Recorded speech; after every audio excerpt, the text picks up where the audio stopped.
What is up, guys? Marshall here, and welcome to another informal analysis. We've got a Frenchman for you today, and that is Moussa Sissoko, part of the French Revolution up on Tyneside in Newcastle.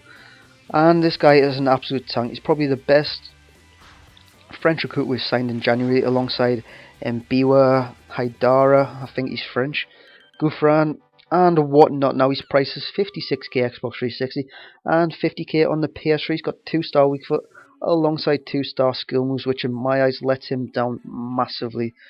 Now he's a card attributor. His pace is good, his shooting's brilliant in the game. Once you see his in-game stats, his defending's the one that stands out. That'll make him a brilliant centre mid or CDM, but I'm trying him as a cam because that's what the card came out as. Now up front we've got another Frenchman from Newcastle United in Johan Gouffran, very pacey, and he is good in and around the box for getting on rebounds or cutbacks. Not that I cut back all the time, but you know what I mean. Anyways, in cam alongside Sissoko we have Johan Cabaye. On the left we have Sylvain Marveau, probably the worst player in this team, but I'll try him. I like trying out new players because it's boring. Simply is boring having the same players over and over again. Hatem Ben Arfa is on the right hand side. Now at centre mid, it has to be Diaby. Very reliable player for me. He's similar to Sissoko, very powerful. He's good at dribbling, he's good at breaking the play, and he's brilliant in that CM position, especially in this formation where you don't want your CM to bomb forward. Sissoko with a C is at left back, so Kisoko, I'm not sure how you'd say that.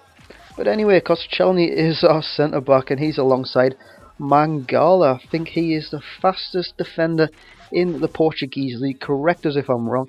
At right back we've got another Newcastle January recruit in Mathieu Debuchy. And I've got to say, delighted to have him in this team. He's very fast and he's good right back on this game. In goal we have Steve Mandanda. Great reflexes on him, and that what makes him make saves that you just think, whoa, how the fuck has he got to that? But he does do them. Now let's have a look at Sissoko's in-game stats, and as you can see, they don't look the best, to be honest. His ball control's pretty poor. The rest of his stats are pretty bad. His shot power though, 96. You can just bang them from anywhere and they'll be on target and probably put the keeper through the net. His physical attributes, that's where this card comes into play. You can just get on the ball and you can just run. People will come, they'll bounce off you, and they'll not get anywhere. And you will get through on goal 9 times out of 10 because he's just a powerhouse. Now into the third game. I normally play 3 games, but in one of these games someone backs out, so I end up playing 4. Now, right here, Sissoko gets on the ball. This is all he did in this whole game. Couldn't really get him involved because he's up and down the pitch constantly. I mean, his work rates must be unreal because he's forward. He's sometimes the furthest player forward, then he's the most defensive player on the game, and he's the last man in defence. That was a nice little run from him though, in fairness, and it would have been a great goal if he could finish it off, but unfortunately he couldn't. But like I always say, Gouffran is there, and he does win a penalty in the second game, does Johan Gouffran. I'm only going to put one person on it to see how good he is at penalties, and that will be Moussa Sissoko. His stats are pretty good at penalty taken. Power is the main one. I do a stutter pen. It's a nice little finish. If the keeper does dive that way, I think he's getting it, but I didn't think that he would dive, so I just put it in that side anyways.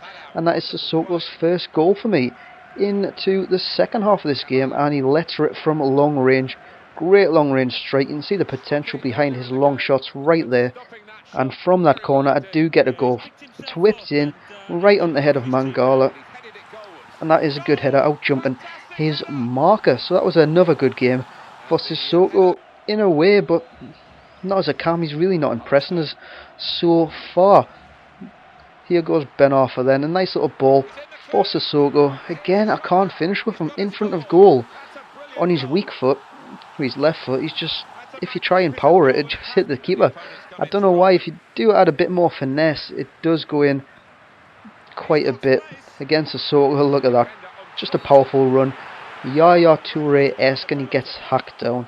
Definitely a penalty, and Huddleston gets off with a yellow card. I thought he could have got a red for that, so I'm going to put Sissoko on it yet again, but I'm not going to put it in any corner. I'm just going to put it with power straight down the middle.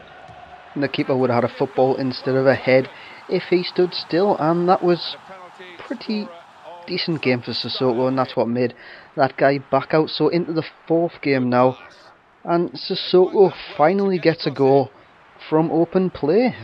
It's Ben Arthur with the header down to him. It's a nice little powerful run yet again, and it's just tucked away. Finally he is clinical in front of goal and gets his first goal from open play, like I was saying, and he does get another goal later that game. It's a pretty simple finish from just outside the 6-yard box.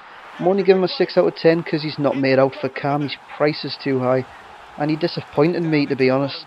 And that's it for this episode, guys. I will see you next time.